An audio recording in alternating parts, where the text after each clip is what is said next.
Hello दोस्तों, आज हम पढ़ेंगे इतिहास।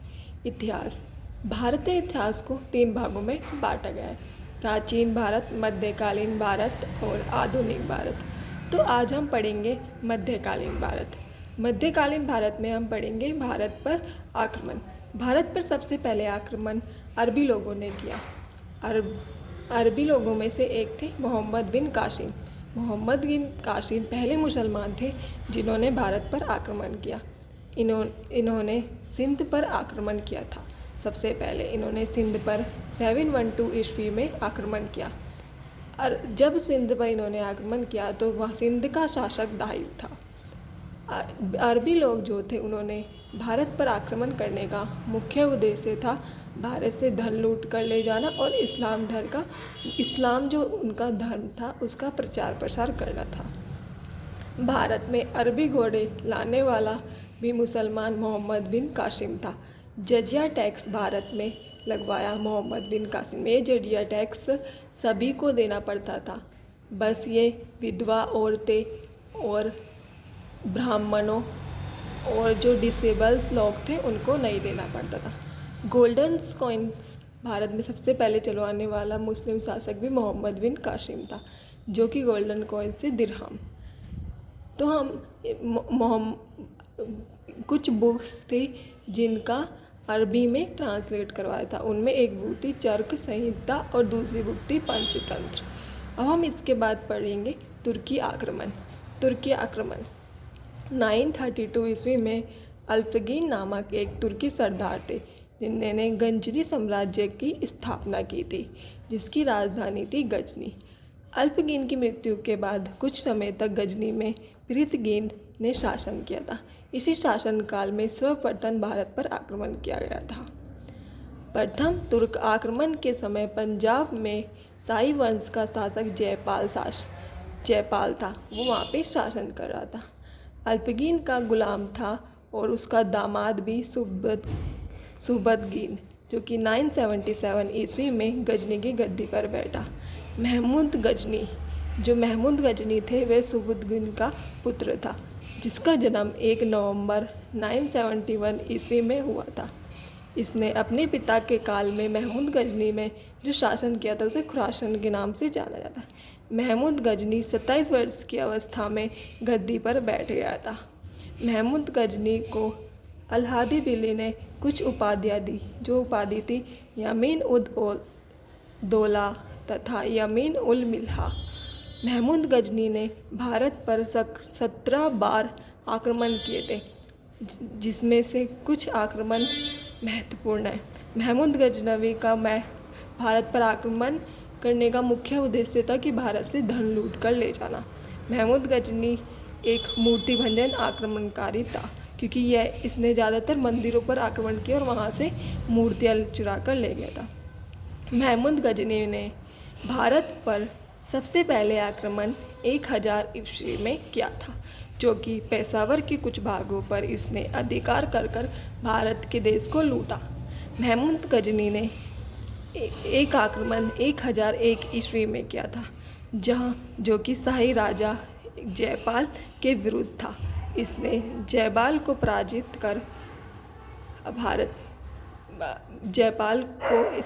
इस आक्रमण में इसने जयपाल को पराजित किया। महमूद गजनी ने एक आक्रमण 1006 में किया, जो कि नगरकोट मंदिर पर किया था। महमूद गजनी ने एक और आक्रमण किया 1008 में, जो कि नगरकोट के विरुद्ध हमले मूर्तिवाद के विरुद्ध पहली महत्वपूर्ण जीत बताई जाती है। महमूद गजनी ने जो कि सेकंड लास्ट आक्रमण था इसका, वो 1025 में किया था, जो कि सोमनाथ मंदिर पर किया था। सोमनाथ मंदिर गुजरात में है। यह एक लकड़ी का मंदिर है। इस मंदिर की लूट में उसे करीब 20 लाख दिनार की संपत्ति हाथ लगी थी। सोमनाथ की रक्षा में सहायता करने के कारण अनिलवाड़ा के शासक पर महमूद ने आक्रमण किया। सोमनाथ मंदिर लूट कर ले जाने के क्रम में महमूद पर जाटों ने आक्रमण कर दिया था। जाट जो थे, तो इसने महमूद गजनी ने जो कि भारत पर आक्रमण किया 1027 ईस्वी में, जो कि इसका लास्ट आक्रमण माना जाता है, लास्ट अटैक वो उसने जाटों पर किया था। महमूद गजनवी ही वह शासक था जिसने सबसे पहले सुल्तान और गजनी की उपाधि धारण की थी। महमूद गजनी के कुछ महत्वपूर्ण लेखक थे। एक थे अल-बरूनी, फिरदौसी, उतबी और फरूखी। अल-बरूनी जिसने एक बुक लिखी थी किताब उल हिंद, और फिरदौसी इन्होंने बुक लिखी थी शाहनामा। इसके बाद करेंगे हम मोहम्मद गोरी के बारे में। मोहम्मद गोरी जिसका शासन था 1175 से लेकर 1206 तक। मोहम्मद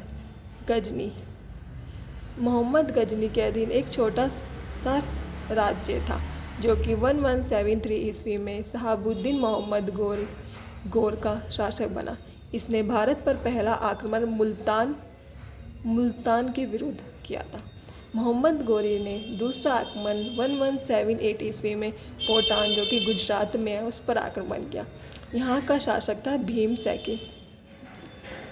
मोहम्मद गोरी द्वारा लड़े गए कुछ प्रमुख युद्ध है जो कि इसमें सबसे पहला युद्ध है तराई का युद्ध, तराई का प्रथम युद्ध, जिसे हम तराई का प्रथम युद्ध के नाम से जानते हैं, जो कि 1191 में हुआ था। यह युद्ध गोरी और पृथ्वीराज चौहान के बीच हुआ था। इस युद्ध में पृथ्वीराज चौहान की विजय हुई।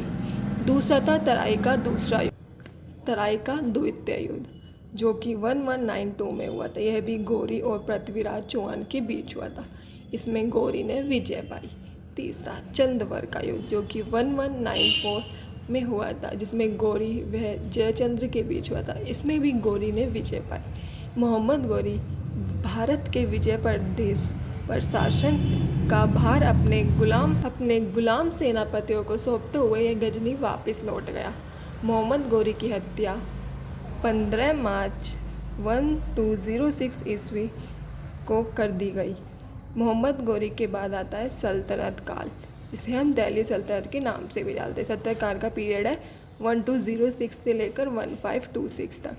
सल्तनत काल में हम सबसे पहले पढ़ेंगे गुलाम वंश के बारे में।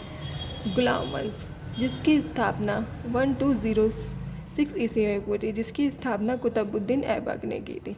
कुतुबुद्दीन ऐबक यह गोरी का गुलाम था। यह गुलाम भी था और गोरी का दामाद भी था।